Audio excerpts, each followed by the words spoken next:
Je suis initiée. C'est quoi la place de la femme dans la spiritualité? La femme est le socle même de la spiritualité. Sans la femme, la vie n'est pas possible. Quel rapport tu as avec les religions? La religion nous a été imposée. L'Église m'a complètement séparée de ma mère, jusqu'au jour où je ne trouvais plus satisfaction au niveau de l'Église. Ma mère y était depuis très longtemps. Les pasteurs me disaient qu'en fait c'était une sorcière et que tout venait d'elle. C'est là que je me suis rabattue chez ma mère et je me suis rendu compte qu'elle avait raison sur pas mal de choses. C'est quoi le bouti? À quoi ça sert? Le bouti, c'est l'univers, c'est le monde. En réalité, c'est pas une religion. Est-ce que tu peux nous en dire un peu plus? Tu es une lumière pour le monde. Déjà, depuis que j'étais toute petite, j'étais toujours dans l'humanisme en fait. J'aimais aider les autres, accompagner les autres. C'était tellement naturel que je ne pouvais pas m'en détacher. Et si apprendre nos langues devenait un moment de partage? Aujourd'hui, je vous présente Obangam, une marque gabonaise qui célèbre et préserve notre patrimoine culturel à travers des jeux éducatifs uniques. Dans cet emballage, vous trouverez des cartes qui vous permettent de découvrir le franc, le miennet et le teke, à travers des thèmes comme l'anatomie et les animaux. Jouer, apprendre et partager. Avec Obangam, chaque instant devient un hommage à notre héritage dans la joie et la convivialité. Bonjour à tous, j'espère que vous allez bien, que tout se passe pour le mieux pour vous. On se retrouve dans cette vidéo pour parler de spiritualité, de religion, de mystique, de voyage astral et de tout ce qui tourne autour de cette thématique. Pour le faire, je reçois aujourd'hui une invitée que je trouve exceptionnelle déjà par son physique parce que je la trouve très belle, mais aussi dans sa façon de parler, dans sa façon d'expliquer les choses, mais aussi dans le fond qui est le plus important, parce que l'ensemble de ces messages, l'ensemble de ces vidéos, on ressort toujours plein de savoir, plein de connaissances. Pour cela, j'ai donc décidé de vous la faire connaître. J'ai donc décidé de faire une vidéo avec elle pour qu'elle nous partage son message, le peu de connaissances qu'elle peut avoir. Et pour cela, je reçois donc Auréa. C'est bien ça? C'est ça, Auréa Combé. Auréa Combé, comment tu vas, Auréa? Ça va, merci, et vous? Ça va très bien, merci. Est-ce que tu peux te présenter pour toutes les personnes qui ne te connaissent pas? Alors, quand je dis présentation, alors moi, je suis assez précis, c'est-à-dire ton histoire, d'où tu viens, expliquer un peu ce que tu fais de façon profonde. Et si bien sûr j'ai d'autres questions, j'irai un peu plus en profondeur bien sûr pour te titiller un peu.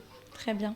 Donc on va rester sur l'Auréa Combé parce que j'aime pas donner mes informations personnelles. Surtout que là il s'agit du milieu spirituel, c'est très délicat. De base, la spiritualité c'était pas mon point de base. Comme tout le monde, j'ai grandi dans une famille où une famille catholique et puis j'ai fait pas mal d'églises. Et avant d'être ce que je suis aujourd'hui, j'étais juriste. Donc j'ai fait des études de droit, je suis diplômée et je me suis réorientée dans tout ce qui a un rapport avec le contact avec les êtres humains. Donc tout ce qui touche le mental, le physique, le spirituel, tous ces éléments-là. Et en m'orientant de nouveau, j'ai choisi plutôt d'être sophrologue. Donc je suis sophrologue analyste. Donc du coup, en plus de ça, je suis thérapeute familiale et conjugale. Donc je m'occupe vraiment de tout ce qui est relation entre êtres humains, la compréhension de l'inconscient et du conscient. Donc toutes ces choses-là se sont précisées bien après, c'est-à-dire bien après que j'ai compris le monde spirituel. Et comme vous le savez déjà, je suis initiée dans cette recherche personnelle de qui j'étais, d'où je venais, d'où je devais aller, ce que je devais faire. Je suis tombée naturellement sur le bouti, qui fait partie de notre famille du côté maternel. Parce que mon arrière-grand-père était père initiateur au Disumba. Mais des choses que je refusais parce que les églises. Et on nous donnait des informations comme quoi, toutes ces choses-là que je voyais en rêve ou dont j'avais les révélations étaient néfastes. Et donc je restais embrigadée dans quelque chose jusqu'au jour où je ne trouvais plus satisfaction au niveau de l'église. Et je me suis réorientée du coup du côté maternel où on a le bouti dans la famille. Donc en gros, c'est Auréa Combé, en bref. Ok, très bien, c'est très intéressant. En même temps, il y a beaucoup d'informations, Alors, comment s'est passée la passerelle entre le côté sophrologue, où effectivement on comprend qu'il y a beaucoup d'études, où il y a beaucoup de savoir, à l'initiation bouti? Est-ce que c'est de suite d'une maladie? Est-ce que c'est une recherche personnelle? Et si aussi tu peux expliquer expliquer, pour ceux qui ne connaissent pas, c'est quoi le Bouti, à quoi ça sert, tout simplement définir quelques mots le Bouti. D'accord. Quand j'étais juriste, j'étais dans les églises. Et quand j'ai décidé de me faire initier, c'est simplement parce que je ne comprenais pas certaines notions qui ne m'étaient pas expliquées au niveau de l'église. Il se passait beaucoup de choses en moi concernant mon milieu spirituel, des rêves, des révélations, des manifestations assez particulières. J'arrivais à dire aux autres des choses vraies sur leur vie, alors que voilà. Et donc je me demandais quel était justement ce fil conducteur qui m'amenait à comprendre la vie des autres sans être dans leur quotidien. Et derrière, c'est vrai que personnellement, j'aime pas trop parler de ma vie, mais j'ai rencontré des situations assez particulières et spirituelles aussi de l'ordre familial, bien sûr, qui m'ont emmenée jusqu'au Bouti, à relever que ma mère y était depuis très longtemps. Ok. Sauf que par rapport aux églises, nous avons une séparation de 10 ans où je refusais naturellement et que, voilà, au niveau des églises, les pasteurs me disaient qu'en fait c'était une sorcière et que tout venait d'elle. Donc on va parler du fait que l'église m'a complètement séparée de ma mère de base. Et quand j'ai décidé d'aller dans les profondeurs de ce que je voyais, ce que je comprenais pas et que personne ne pouvait m'expliquer à l'église, c'est là que je me suis rabattue chez ma mère et je me suis rendu compte qu'elle avait raison sur pas mal de choses. Et de là, il s'est passé le contact direct avec le monde du Bouti, hein, les temples, le monde, l'initiation que j'ai passée. Et ça a été vraiment extraordinaire parce que ça a été la prise de conscience de qui je suis. C'est là qu'on va descendre dans l'explication du Bouti, en quelques mots. Parce qu'en réalité, le Bouti ne peut pas s'expliquer, surtout pour des personnes qui ne sont pas initiées, dans les profondeurs. Et puis en réalité, personne ne connaît réellement qu'est-ce que le Bouti. D'accord ? Il y a beaucoup de choses aujourd'hui qui font que même moi qui suis initiée, je continue dans cette recherche, dans cette compréhension de ma personne et la compréhension des autres, sinon de l'univers et du monde tout entier. Donc le Bouti, en réalité, c'est pas une religion, pour ma part. Je ne suis pas pour ceux qui disent que le Bouti est une religion, parce que c'est autre chose. C'est un chemin spirituel qui nous amène à prendre conscience de qui nous sommes, d'où nous venons, qui nous sommes et où nous allons. Donc oui, c'est pour ça qu'on parle du rapport avec le passé, présent et le futur, tant bien que le futur finit par devenir présent à un moment donné. Donc le Bouti, c'est vraiment un chemin spirituel qui nous amène à comprendre notre intérieur, à comprendre nos capacités, à développer tout ce qu'il y a en nous de manière à ce que nous puissions faire acte de notre haut potentiel qui est caché, sinon qui est enfoui en nous. Donc c'est un déclencheur. Ok, donc si je comprends bien, le Bouti a permis d'éveiller certaines facultés qui sommellaient en toi. Et donc, ça me permet de faire le parallèle en disant que le Bouti, c'est une spiritualité C'est ça. qui permet de se connaître, connaître son passé, comprendre son présent et appréhender le futur. C'est ça. Ce que potentiellement tu n'as pas retrouvé au niveau des églises. Non, pas du tout. Pas du tout, c'est quoi alors? Alors, ce qu'il y a aussi, c'est que, bon, là, on parle au terme personnel. Oui, oui. Mais le Bouti, c'est l'univers, c'est le monde. Donc ce n'est pas seulement par rapport à nous que nous apprenons, c'est aussi par rapport à tout ce qu'il y a autour de nous, les rapports que nous pouvons avoir avec ce qui existe en dehors de nous. Donc c'est un tout, en vrai. Et au niveau des églises, c'est autre chose. Bien sûr, voilà, c'est un ensemble de dogmes. Déjà, pour moi, après la connaissance de certains éléments, la religion nous a été imposée et sur des bases très difficiles à prendre compte aujourd'hui. Donc la religion me gardait plutôt dans une spirale où j'avais du mal à me comprendre, à développer, à augmenter mon potentiel. Le Bouti en a fait autrement, donc le contraire. Alors moi, j'ai fait quelques recherches, notamment tombé sur ton site internet. Il y a une présentation qui m'a frappé. J'aimerais qu'on développe. Je vais te citer Oui, bien sûr. dans ce que tu as marqué. Alors, tu as pu dire je suis un ancêtre de lumière qui portait le Bouti dans ma famille, revenu pour apporter au monde des connaissances sur les merveilles de nos traditions ancestrales. C'est dans cette transcendance céleste qu'Nzambe Kana a décidé de me faire évoluer sur la terre afin d'être un point de lumière, un repère pour chacun de vous. C'est avec amour, pureté et justesse que j'accomplis cette mission noble au sein de cet univers mystérieux. Alors, est-ce que tu peux nous en dire un peu plus? Parce que moi personnellement, ça m'a parlé, j'ai trouvé intéressant. Et est-ce que tu peux nous en dire un peu plus? Tu es une lumière pour le monde. Et comment ça s'est passé? Comment tu l'as su? Comment tu le sais? Qu'est-ce que ça représente pour toi, en gros? C'est cette partie que j'ai prise. De manière générale, quand on vient sur la Terre, on ne vient pas par hasard.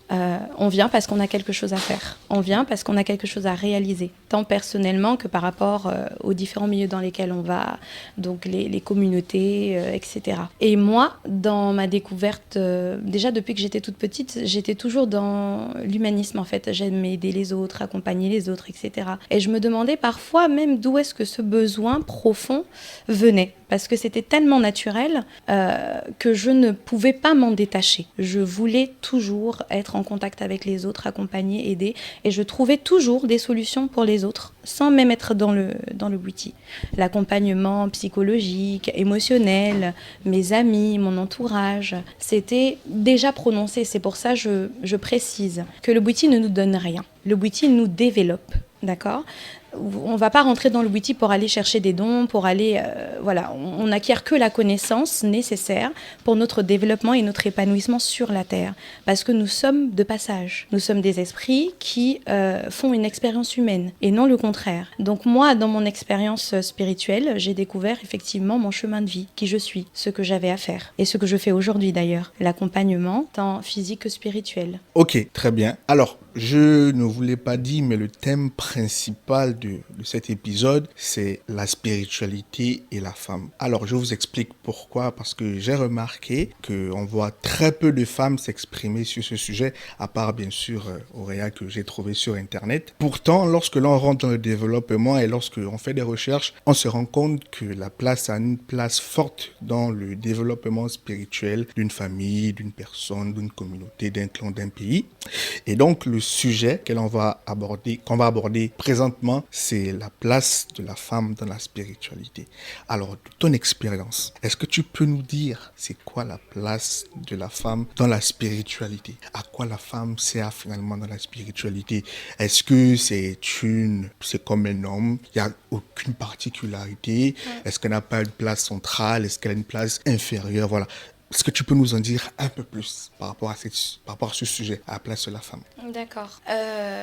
J'aimerais préciser quelque chose, c'est qu'il n'y a pas d'infériorité ni de supériorité. Entre l'homme et la femme, nous sommes simplement des êtres différents, avec des potentiels différents, avec des caractéristiques différentes. En fait, nous sommes complémentaires. Maintenant, en ce qui concerne la femme c'est la base de la vie. Quand on parle de la terre, on la féminine, d'accord ? C'est-à-dire qu'on parle d'une terre et non d'un terre. Donc, la femme est le socle même de la spiritualité. C'est un réceptacle, tant des éléments physiques et spirituels. Et elle a la capacité de pouvoir matérialiser beaucoup de choses. La preuve, c'est que c'est bien dans son sein que l'âme prend le temps de se développer avant de faire le voyage vers la terre. Donc, en réalité, sans la femme, la vie n'est pas possible, parce que c'est elle qui crée la vie dans un premier temps. Et même quand vous regardez au niveau du rapport dans les temples et tout le reste, même dans les rites qui concernent uniquement les hommes, il y a toujours une femme quelque part, on a toujours besoin de sa présence pour pouvoir réaliser même les choses les plus grandes sur la terre. Elle est essentielle. Sinon, c'est le pouvoir. La femme a le pouvoir. Et l'homme, lui, il a l'autorité. Et quand vous parliez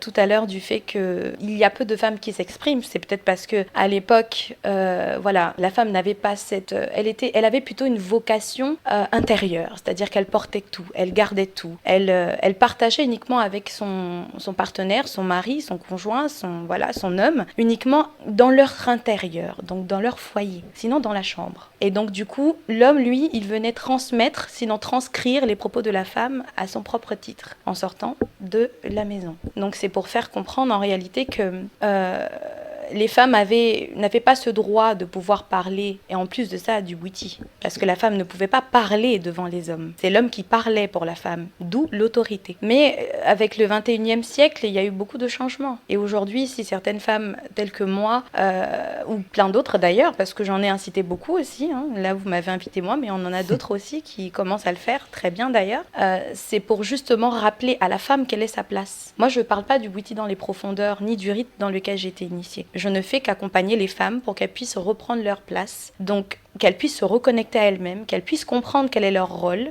quel est naturellement leur pouvoir. Parce qu'une femme a la possibilité d'apporter énormément à son foyer. Elle a le rôle de protection sur les enfants, d'accompagnement de son mari. C'est une place très très très importante. On ne naît pas femme par hasard. On naît parce qu'on a quelque chose à faire. Ok, je comprends bien. Alors, lorsqu'on parle de femmes, est-ce qu'il s'agit de tout type de femmes? Parce que malheureusement, la vie est telle qu'il y a des femmes qui ne sont pas très fréquentables. J'ai envie de le dire comme ça pour rester poli. Est-ce qu'il s'agit de la femme initiée, c'est-à-dire la femme qui a donc élevé son esprit, qui a acquis un certain nombre de connaissances, ou il s'agit de toutes les femmes? Là, c'est un sujet très délicat. Mais justement, nous sommes là pour ça. Parce que oui, il y a le fait d'être femme parce qu'on a un appareil génital qui nous rappelle qu'on est femme, mais il y a le fait d'être femme et de connaître qui on est, d'où on vient, sa place, son rôle, c'est différent. La problématique aujourd'hui, c'est parce que avant, dans nos sociétés initiatiques, on avait justement l'accompagnement des anciennes, donc des mamans, qui nous montraient au travers certains rites comment évoluer, comment comprendre, comment se tenir, comment... voilà, il n'y avait pas de manque, la femme n'avait pas forcément un besoin de se faire entendre à ce moment-là parce que les choses étaient tellement naturelles. Il n'y avait pas de guerre entre l'homme et la femme. Et aujourd'hui, effectivement, je parlerai beaucoup plus de la femme qui a compris qu'il est temps pour elle de se connaître. D'accord ? Parce que quand on parle de première initiation de la femme, c'est le fait de rentrer dans un contact physique avec l'homme. C'est là qu'en fait, la femme commence à devenir réellement femme. Parce que après ce contact physique avec un homme, il y a beaucoup de transformations en elle, tant sur le plan physique que spirituel. Lesquelles, par exemple? Ah, là, c'est très...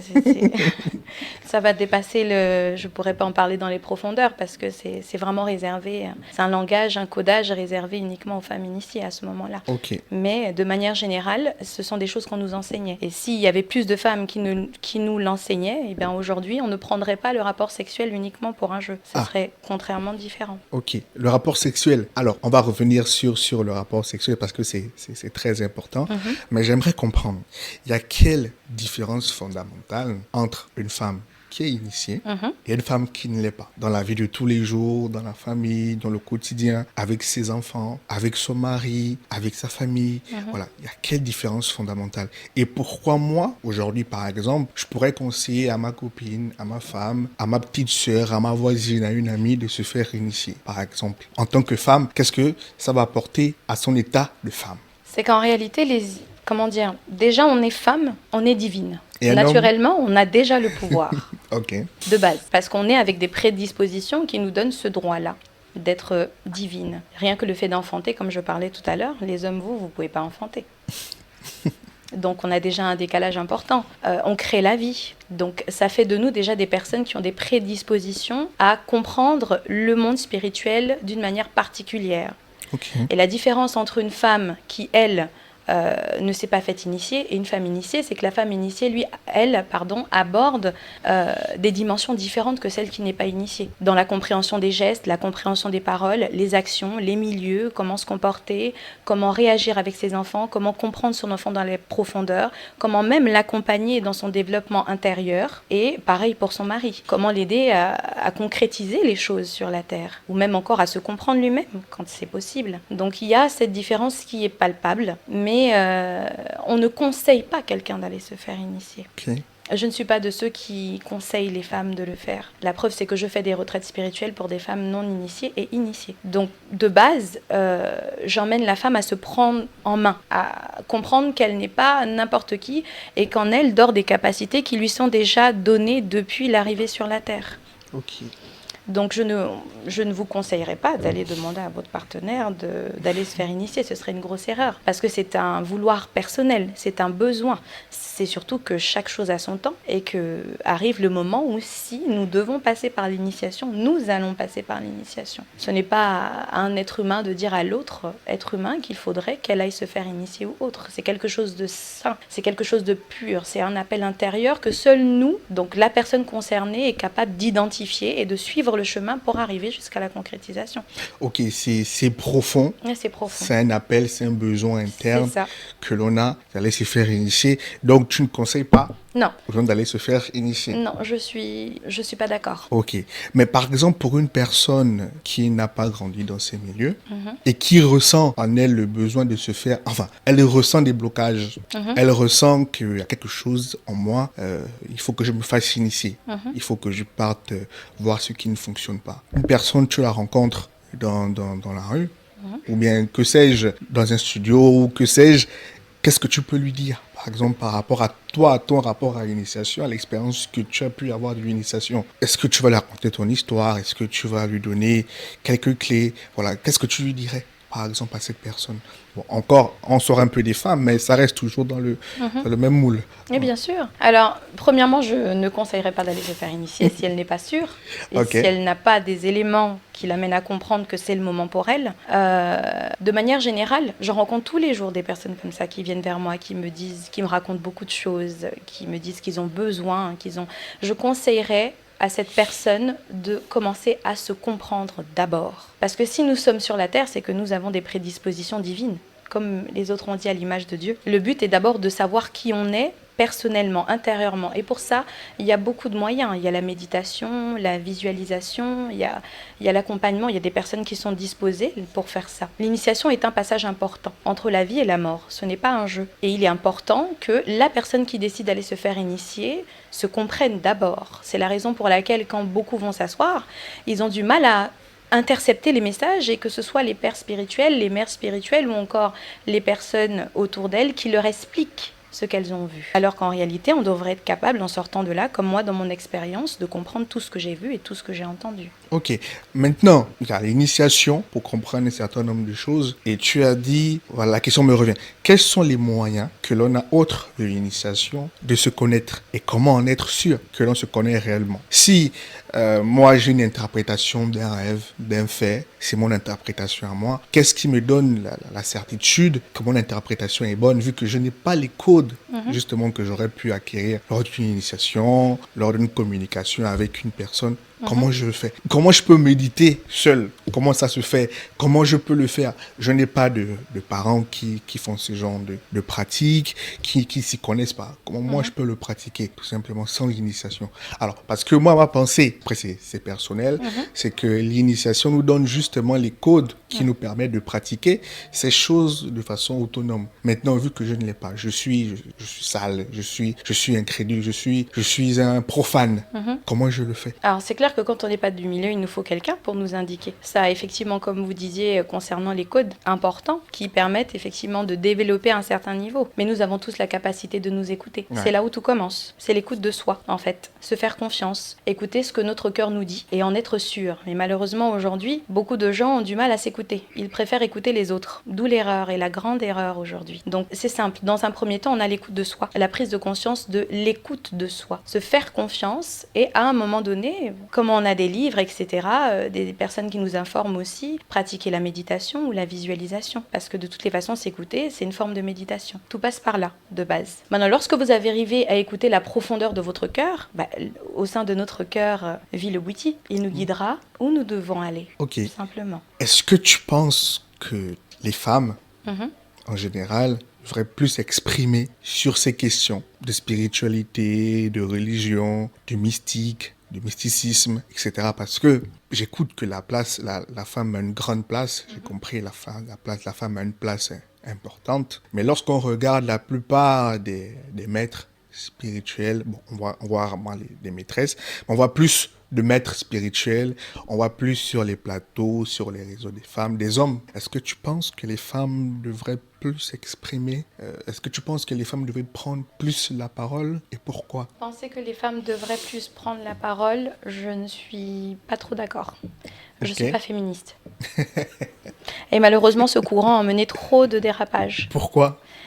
Parce qu'aujourd'hui, les femmes s'expriment même sur les choses sur lesquelles elles ne devraient pas s'exprimer. Comme par exemple? Il n'y a qu'à voir au sein du couple. Ce qu'un homme doit faire, c'est la femme qui le fait aujourd'hui. Donc comment estimer qu'un homme puisse trouver sa place? Il n'y a pas d'équilibre. Prenons un exemple simple. Il faut changer l'ampoule de la cuisine. Ok. C'est réservé à un homme. Et ça fait en sorte que l'homme puisse se conforter dans sa place.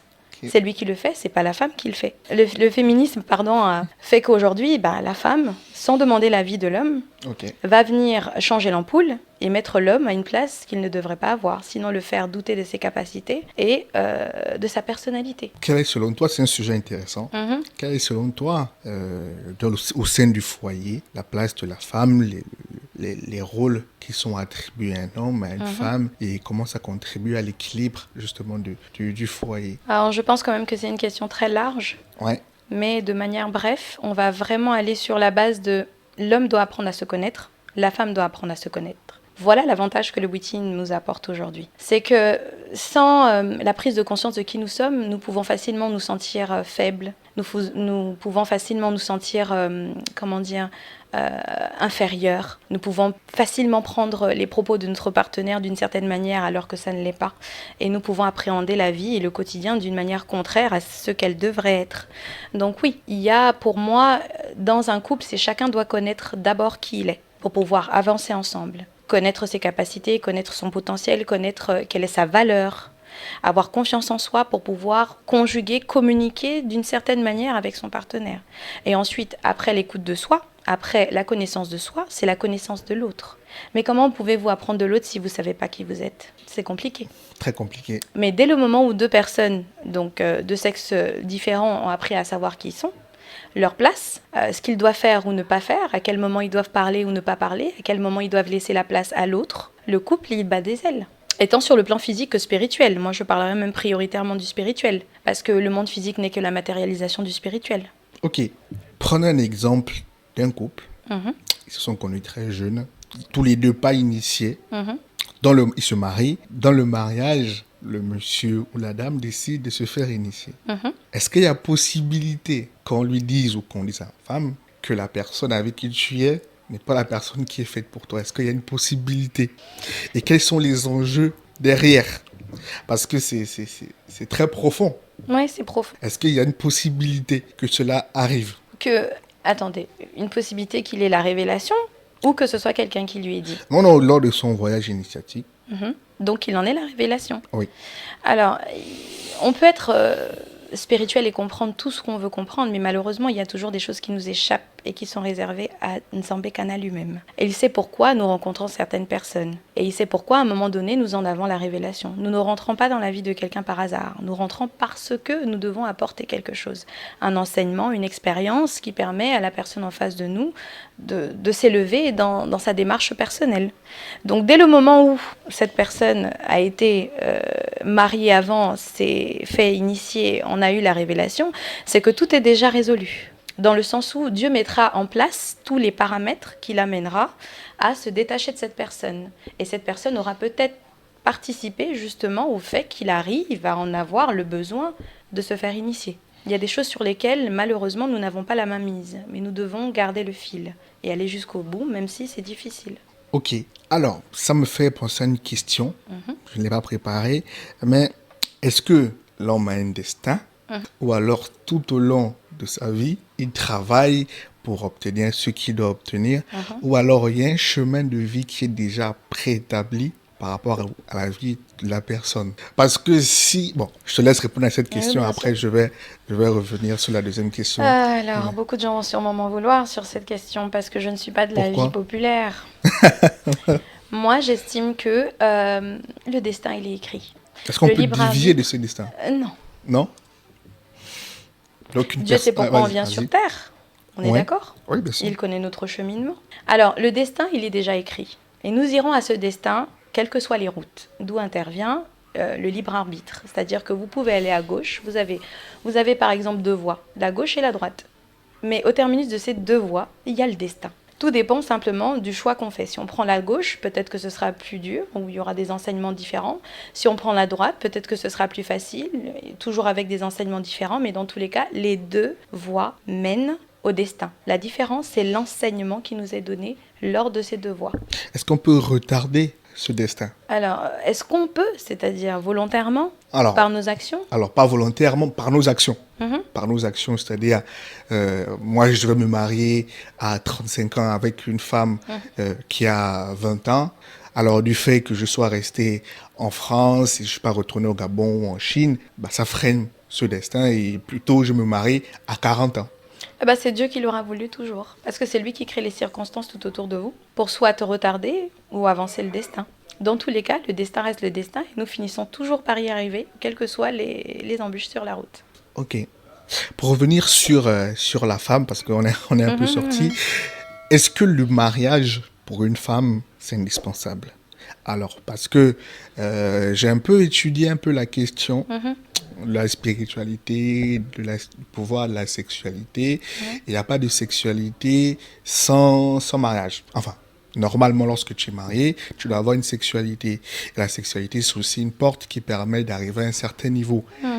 Et donc, est-ce que pour la femme, le mariage, c'est indispensable pour arriver à un certain niveau de spiritualité? Alors, pour l'éducation spirituelle que j'ai eue et par Ouais. le rite de passage que j'ai emprunté, l'homme et la femme sont liés. Dans un sens où, bon, il y a beaucoup de rites qui disent le contraire, mais moi, de par mon expérience, je le dis bien, d'accord, de ce que j'ai eu comme révélation, l'homme et la femme sont liés dans le sens où on va forcément tomber sur quelqu'un qu'il nous faut, avec qui on va évoluer, parce qu'on a besoin d'un homme, comme l'homme a besoin de la femme pour se concrétiser sur la terre. Ok. Est-ce qu'il y a des âmes sœurs, des personnes qui nous sont prédestinées? Alors, le concept d'âme sœur, déjà, c'est pas chez nous, Ok. il faut le dire. Donc, c'est pas, pour moi, c'est, il y a forcément quelqu'un qui nous est prédestiné sur cette terre. C'est impossible qu'il y ait des personnes qui soient en couple, d'accord, et d'autres non. Si on parle d'égalité, de bonheur qui est donné de manière générale à tout le monde de la même manière, parce que Nzambekana est un Dieu juste, pourquoi est-ce que certains auront et d'autres pas? Donc, ce serait un Dieu injuste. Donc, c'est pour ça que je dis bien que de l'éducation spirituelle que j'ai reçue par le rite de passage, nous finissons toujours par tomber sur la personne qui nous correspond et qui a les prédispositions pour nous accompagner jusqu'à notre mission de vie. Tout comme nous allons pouvoir accompagner notre partenaire. Donc oui, ça peut arriver des périodes où la solitude est là, parce que dans la solitude, on apprend à mieux se connaître, on prend connaissance aussi de nos erreurs. C'est-à-dire, la remise en question est très importante, qu'elle soit physique ou spirituelle. Surtout spirituelle. Mais on finira toujours par tomber sur la personne qui est censée nous accompagner, comme on a la lune et le soleil, Ok. qui ne peuvent pas se séparer, qui marchent ensemble, qui dansent ensemble et qui font l'univers tout entier. Ok. Alors, parlons d'un sujet intéressant, et je sais qu'il va intéresser beaucoup d'entre nous, c'est la question de la sexualité. Parce que lorsque, dans notre génération, on parle de femmes, on parle de sexualité. Alors, quel est l'apport de la sexualité par rapport à la spiritualité pour une femme? Alors, quels sont les côtés positifs? Bon, on va commencer par le négatif. Quelles sont les pratiques sexuelles qui permettent de s'élever? Est-ce qu'il y a des pratiques qui sont proscrites, qui sont interdites, qui sont Il y a des choses que je pourrais pas privilégiées? dire ici. Oui, ça, mais tu dis c'est, ce que tu peux dire. Et quelles sont aussi les pratiques positives pour une femme ou bien pour des personnes liées à la sexualité? Parce que la sexualité, c'est très important, surtout pour les femmes. Oui, après, je ne parlerai pas de certaines pratiques. Je pense que ça c'est vraiment trop prononcé, surtout que voilà, c'est très délicat. Ok. Mais en ce qui concerne la sexualité, il faut savoir déjà que quand l'être humain a été créé, on ne connaissait pas les vices. D'accord ? Le rapport sexuel était considéré comme une union qui devait nous emmener à perpétuer le monde, la vie, simplement. Ok. Donc, ce n'était pas... voilà, aujourd'hui, il y a des personnes qui peuvent arrêter d'enfanter et faire des rapports sexuels et tout le reste, alors qu'en réalité, le rapport sexuel est là pour perpétuer la vie, l'humanité tout entière.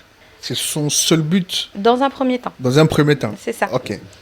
Donc, dès le moment où on arrive à ce stade-là, il faut savoir que, comme on va commencer par le négatif, le côté rapport sexuel, c'est comme le fait de dilapider un peu son énergie, de pouvoir donner aux autres, d'accord, ce qu'on a. C'est un rapport profond. C'est un partage qui fait qu'on commune avec l'énergie de la personne avec laquelle nous sommes dans le rapport sexuel.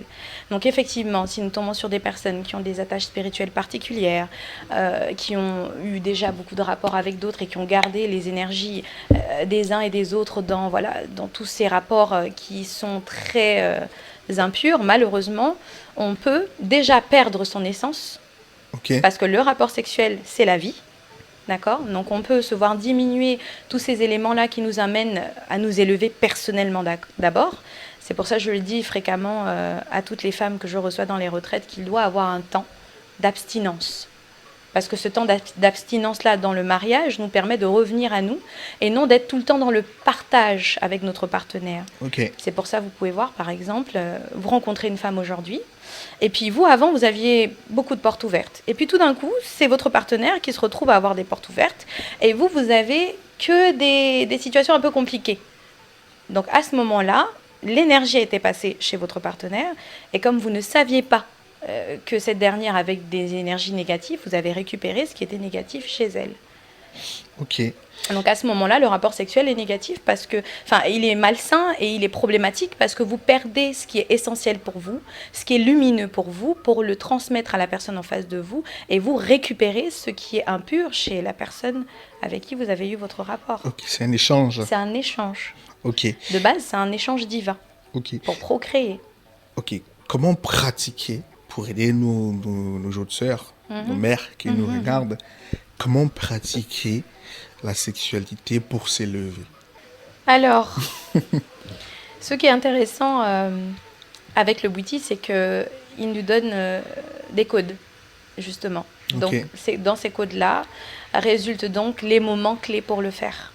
C'est-à-dire que là, moi, déjà, j'aime pas trop parler de sexualité, donc je vais pas rentrer dans les profondeurs et tout ce qui concerne le coït, d'accord? Mais il y a des périodes dans lesquelles nous devons avoir des rapports sexuels et des périodes dans lesquelles nous ne devons pas l'avoir. Et ça, c'est transmis automatiquement par notre intérieur, donc ce qui nous constitue. Moi, par exemple, je peux me lever parfois et dire à mon mari, je suis désolée, mais cette semaine, c'est pas possible. Et il comprend que c'est une semaine dans laquelle je dois m'élever, je dois comprendre qui je suis, je dois appréhender les différents éléments qui m'entourent, les situations que je vis pour pouvoir naturellement créer du positif en moi et autour de moi. Donc ça se fait naturellement. Je ne dirais pas à quelqu'un aujourd'hui tu dois faire ou demain tu dois pas faire. C'est pas possible. Ok, c'est propre. On le ressent, c'est propre à soi-même. À chaque personne. Après, il y a des choses profondes que je peux pas dire ici malheureusement et qui résolvent vraiment du milieu initiatique, les rapports avec les femmes. Non, je pourrais pas en parler plus que ça. Ok. Revenons à la question de religion. Parce que tu as dit que le Bouti, ce n'est pas une religion. Non. Tu ne considères pas le Bouti comme une religion. Tu vas nous expliquer la différence que tu fais entre la religion et la spiritualité Bouti. Mais j'aimerais savoir, toi étant initié, quel rapport tu as avec les religions? Je cite l'islam, pas forcément l'islam, le christianisme, le judaïsme. Et quelle est leur place aujourd'hui dans nos pays? C'est positif, c'est négatif, c'est neutre. Qu'est-ce que tu en penses? Alors, j'étais dans les religions, j'ai fait ma propre expérience. Et déjà, il faut noter que les religions sont les traditions des autres. C'est pas une tradition bantoue. Okay. Donc tout de suite, il y a déjà un décalage. J'estime que quand on vient sur Terre, on a une identité qui est reliée à des traditions, à des mœurs, à des cultures. Et dès le moment où on se détache de ça, on a raté beaucoup de choses. Parce qu'on a du mal à se découvrir, même si c'est vrai que certains disent qu'ils se découvrent. Après, c'est mon point de vue.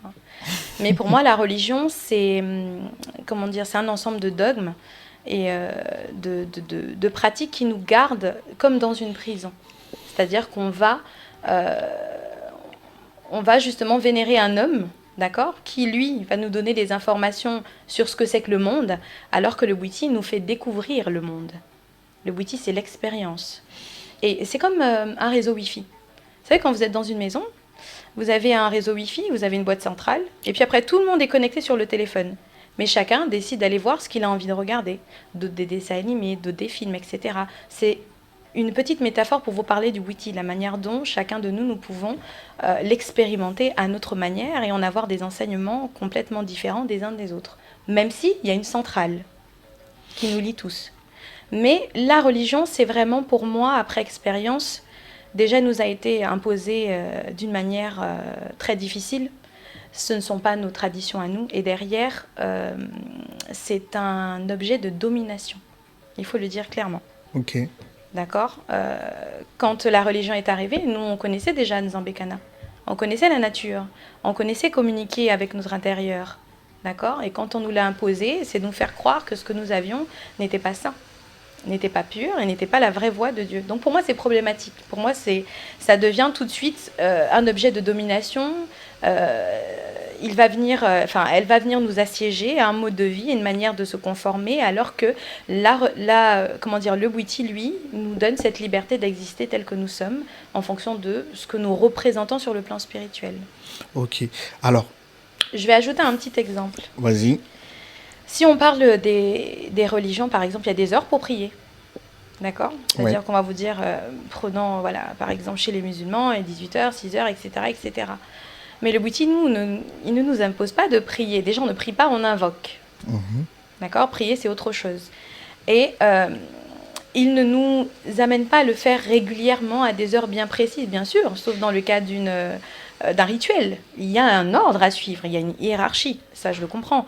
Mais on n'est pas systématiquement amené à prier aux mêmes heures, à faire les choses de la même manière à chaque fois. Non, pourquoi?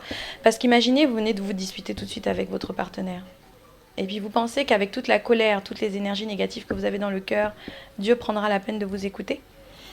Vous n'êtes pas disposé à ouvrir votre cœur pour transmettre ce que vous avez de plus profond. Et c'est là la différence avec le Bwiti. Je ne suis pas obligée de me lever tous les matins, tous les soirs, non. Je le fais le moment où il faut le faire, le moment où la brèche est ouverte, le moment où les ancêtres et les génies sont disposés à écouter mes besoins et à choisir de par lequel commencer à réaliser. Ok.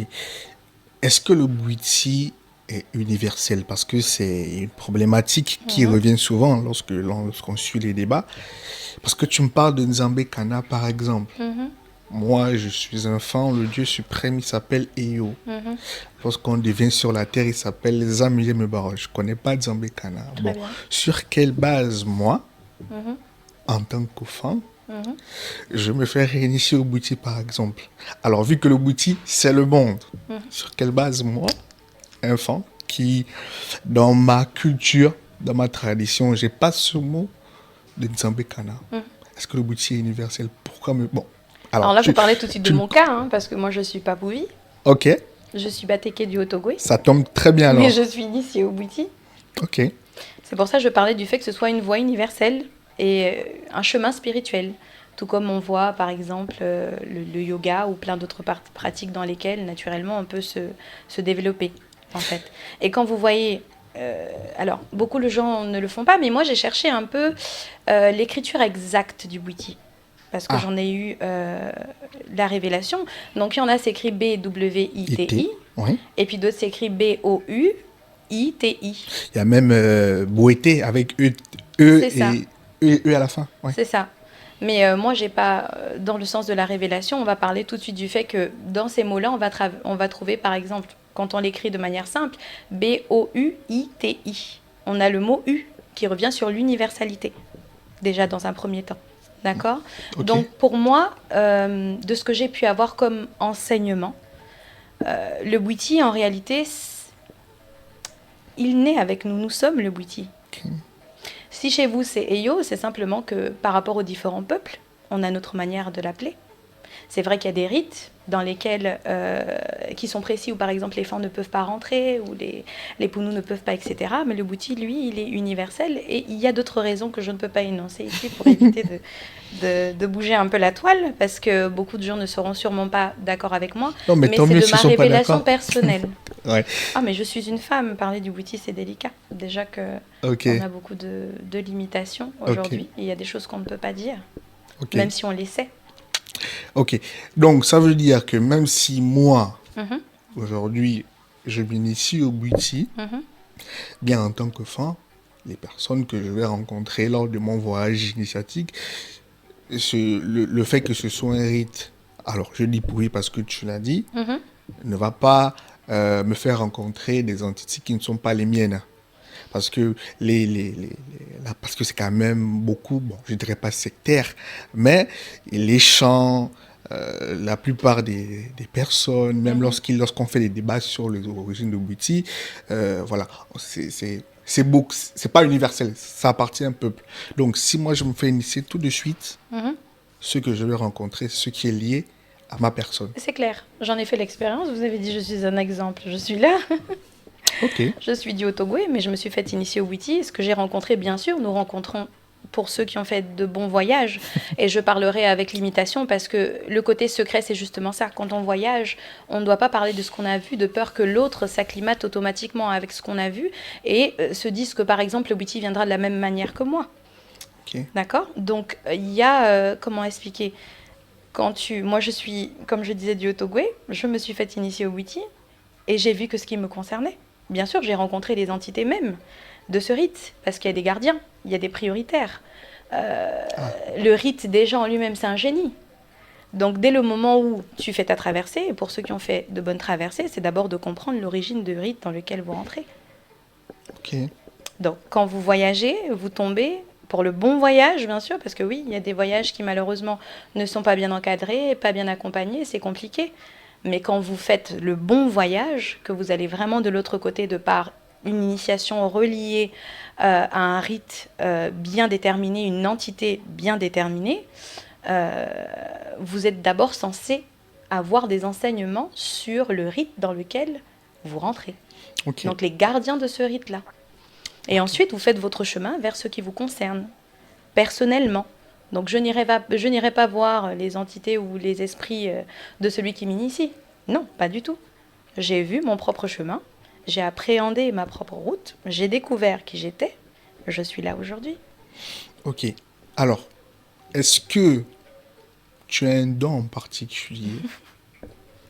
Est-ce que tu as une particularité? Est-ce que tu as un don spécial? Est-ce que tu as une lumière en toi que le Bouddhi t'a révélé qui te permet justement d'accompagner des personnes? Pourquoi je le dis? Parce que j'étais encore sur ta page Instagram. J'ai vu les cases témoignages des personnes qui disaient qu'ils ont trouvé une alternance, qu'ils ont trouvé un mari, ils ont trouvé un CDI après une consultation avec toi. Et moi, à la suite de ma vidéo avec le chocolat des filles, j'ai eu énormément de demandes liées à ce type de sujet. Des accompagnements, des besoins de consultation, surtout pour ceux qui sont dans la diaspora. J'ai eu beaucoup de demandes. Alors, ça, on va en revenir plus tard. Mais est-ce que tu peux nous expliquer? Tu fais des consultations, voilà, parle-nous un peu de ce côté. Et j'ai aussi vu que voilà, tu vends des objets, tu fabriques des objets, et tu dis, alors ce que j'ai interprété en lisant, que ces objets ont des pouvoirs de protection, par exemple. Est-ce que tu peux nous en dire un peu plus? Est-ce que tu peux nous parler de ça? Oui, je veux bien. Alors, par où commencer? Je ne parlerai pas de dons. Non, je parlerai simplement de capacité, de ce qui est propre à moi-même, l'identité avec laquelle je suis arrivée sur Terre. Donc je parlerai beaucoup plus de capacité. Et à ce moment-là, oui, je dirais que j'ai une capacité de pouvoir accompagner, sinon de comprendre les autres dans leur profondeur. Donc de communiquer avec votre intérieur afin de vous, vous orienter sur votre chemin. Oui, parce que je ne fais pas partie des personnes qui disent tout. Dans le sens où vous devez être capable de pouvoir trouver votre chemin par vous-même. Et non que quelqu'un puisse vous dire « celui-là n'est pas bon pour vous, non, il faut devenir photographe, non, Non, ça ne se passe pas comme ça. » Donc moi, ce que je fais de manière générale sur la toile, on m'appelle le déclencheur. Parce que lorsqu'on a un entretien, je vais donc communiquer avec votre personne. Et là, on va parler en termes habituels donc, de génie, d'ancêtre. Donc de ceux qui veulent bien se présenter avec autorisation parce que je le leur demande. Et c'est eux, de manière générale, qui me parlent de vous dans la profondeur. Mais je ne vous dirai pas tout. Je vous dirai seulement l'essentiel, ce dont vous avez besoin. Non, parce que ça ne se passe pas comme ça. Non.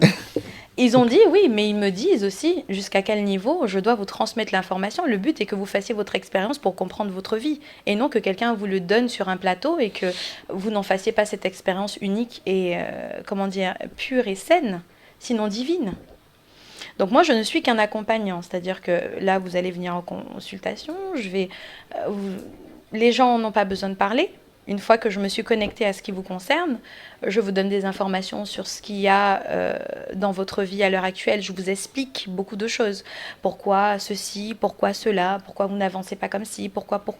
Parfois, ce n'est pas seulement lié à des problèmes spirituels. Parfois, c'est lié simplement au fait que vous n'arrivez pas à comprendre qui vous êtes et donc vous ne pouvez pas opérer dans les milieux et dans les temps qu'il faut pour vous permettre d'évoluer. Ça permet certains déblocages. Ah oui, oui, bien sûr, la clarté.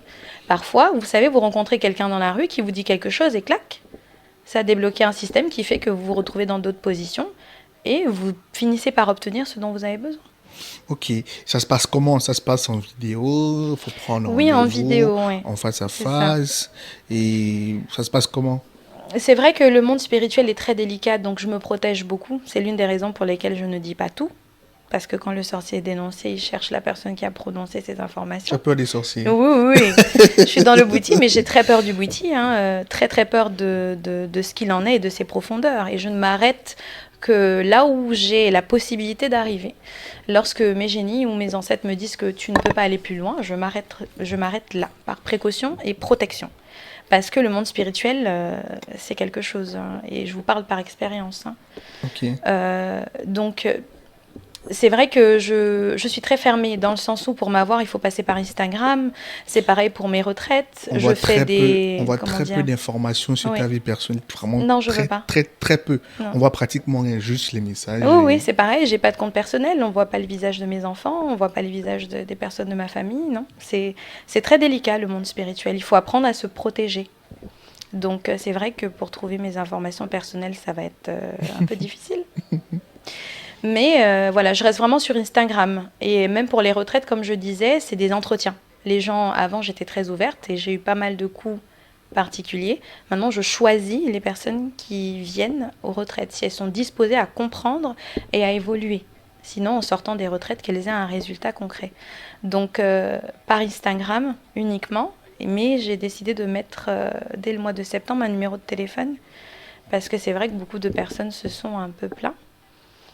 Et il faut aussi comprendre quelque chose, je ne peux pas aider tout le monde. Tu as beaucoup de demandes? Oui, j'ai beaucoup de demandes, mais je n'aide pas tout le monde.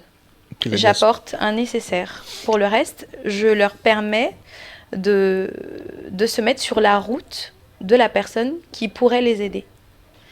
C'est-à-dire qu'on a du mal à recevoir des messages parce qu'on n'est pas dans certaines conditions. Mais lorsqu'on est dans ces conditions, les codes, les messages, les informations arrivent de manière saine.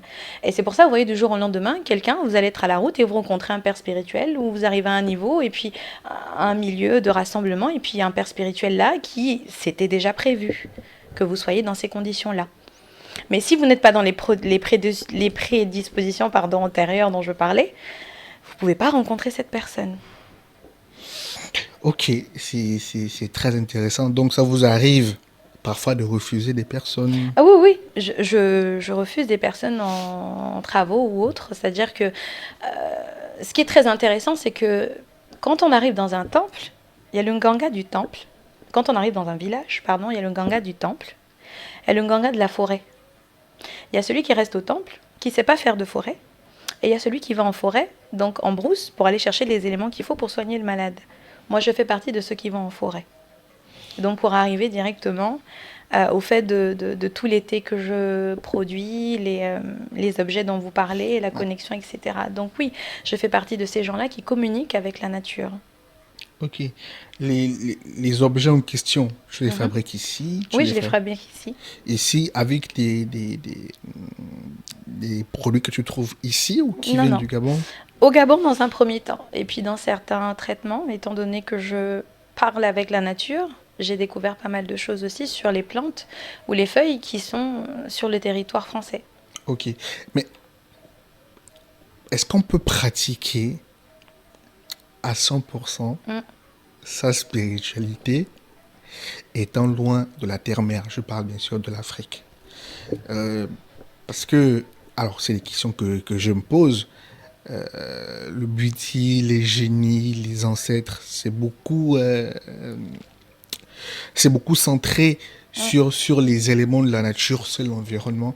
Est-ce que nous, étant à l'étranger, étant dans la diaspora, on peut pratiquer notre spiritualité à 100%, être en possession de 100% de nos capacités étant à l'étranger? Alors ça dépend, parce que il y a ce profond contact avec soi-même, oui, qu'on peut pratiquer quel que soit le milieu dans lequel on est. D'accord, moi c'est pareil. J'ai fait 5 ans avant de retourner au Gabon. Pourtant, voilà, je me suis développée un peu plus même que les personnes qui sont dans certains temples. Mais en ce qui concerne le rapport nature, pour les soins et tout le reste, non. Non. Pas à 100%, parce qu'il y a des moments bien précis où il faut aller chercher certaines feuilles au petit matin. Il y a, voilà, on les cueille pas, on les laisse pas dormir, pas du tout. Donc oui, pour un rituel bien complet ou une pratique profonde qui amène justement à traiter un malade dans toutes ces sphères, non. Il faudrait être au Gabon pour faire une très très bonne initiation et un très bon travail. Mais la pratique de la spiritualité avec soi-même, on le fait partout, il n'y a pas de frontières. Nos génies ne restent pas au Gabon. Ok. Nos ancêtres ne restent pas au Gabon. Tout est en nous. Ok. On arrive à la fin d'ici 10-15 minutes. Mhm. J'ai vu tes produits. Mhm. Je les ai trouvés très beaux. Merci. Surtout, j'ai vu, j'ai oublié le nom, le bois énergétique. Et je suis sûr qu'il y a beaucoup de personnes qui, après cette vidéo, vont aller sur ton Instagram regarder. Mais comme sur ta vie personnelle, il n'y a pas beaucoup d'informations. Comment on fait pour s'en procurer? C'est Instagram pour l'instant. Et qu'est-ce que ça va nous apporter à nous de posséder certains de ces objets que tu as fabriqués? Mhm. Alors là, on parle vraiment des objets, donc des bijoux, des colliers qui sont faits. Ce qui est extraordinaire, c'est que par le Bouti, j'ai eu la possibilité d'apprendre à consacrer certaines écorces. Ok. C'est-à-dire que déjà dans la prise de connaissance de ces écorces-là, il faut les connaître, il faut les comprendre, il faut communiquer avec elles pour savoir ce qu'elles apportent. Et c'est vrai que dans ce que je propose, on ne s'arrête pas juste à la protection. On ne s'arrête pas juste au fait d'éveiller les sens, communication avec soi.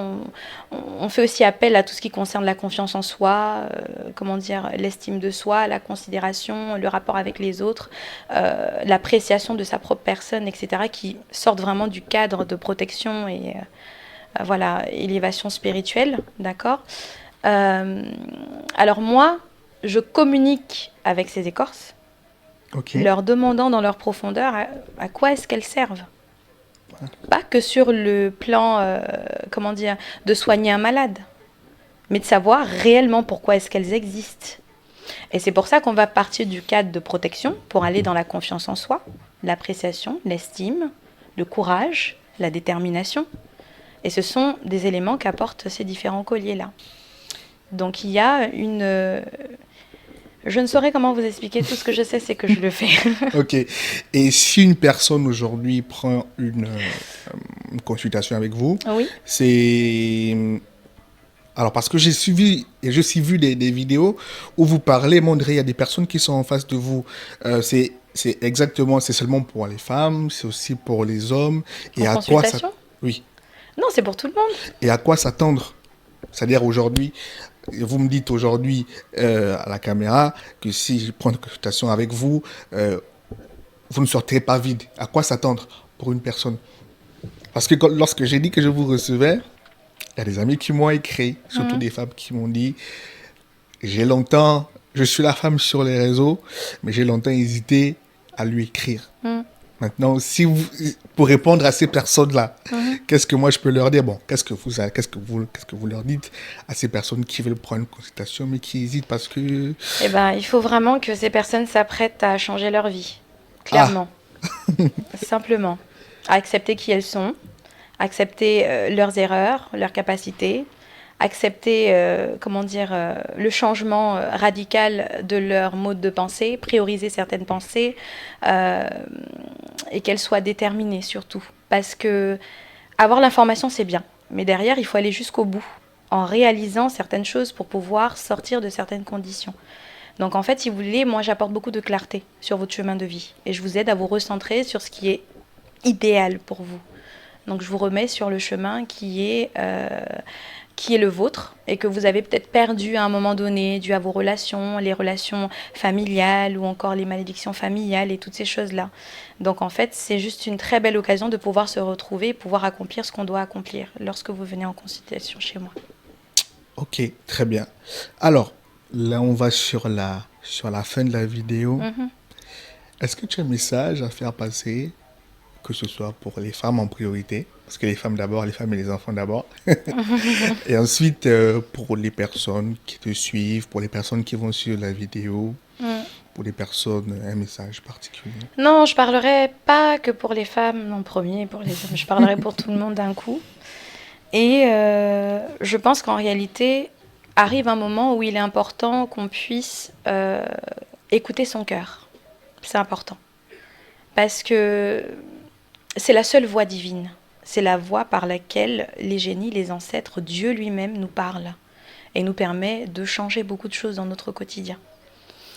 Il faut prendre confiance en soi et décider de passer le pas, dans le sens où sortir de cette zone de confort dans laquelle les gens ont tendance à rester parce qu'ils veulent pas découvrir l'inconnu, de peur de ne plus avoir les mêmes avantages ou les mêmes conditions dans lesquelles ils étaient. Mais pour évoluer, pour avancer, il faut accepter de perdre certaines choses. Si on veut aller vers le meilleur, il faut se sacrifier.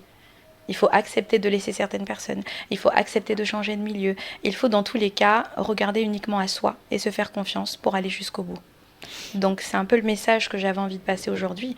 Si certaines personnes sont dans des conditions inexplicables et que jusqu'à maintenant il n'y a pas de sortie ou autre, c'est que il faut peut-être effectivement faire quelque chose de plus grand.